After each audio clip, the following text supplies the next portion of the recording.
And knowing about any hazardous beach conditions, even after the 4th of July weekend, is important during these summer months. That's because every July we see a spike in accidental drowning. Today I spoke with one organization about drowning prevention and how you and your family can stay safe the remainder of the summer.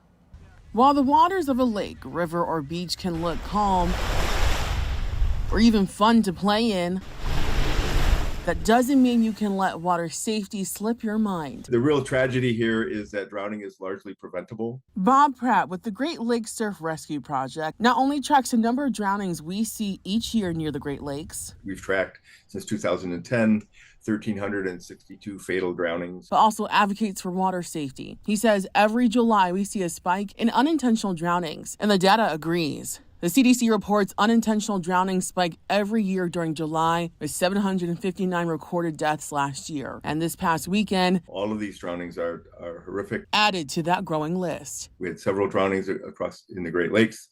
We had even more drownings inland.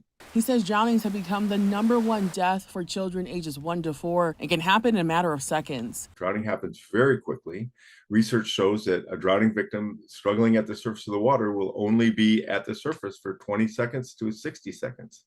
And then they'll submerge, and then they're essentially invisible. Which is why, along with watching your kids near bodies of water, knowing safety tips can be the difference between life and death. Nearly 90% of the drownings that we have could be easily prevented by things like wearing life jackets, good swimming lessons, things like barriers around pools and other waterways. Because he says you can still enjoy the water surrounding us this summer, just in a safe way.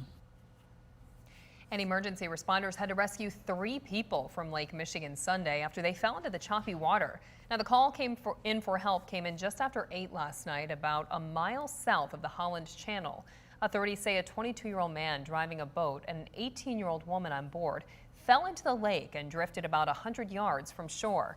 We're told they were both wearing life jackets, and a kayaker who attempted to help them also fell into the water and became separated. All 3 were eventually rescued safely.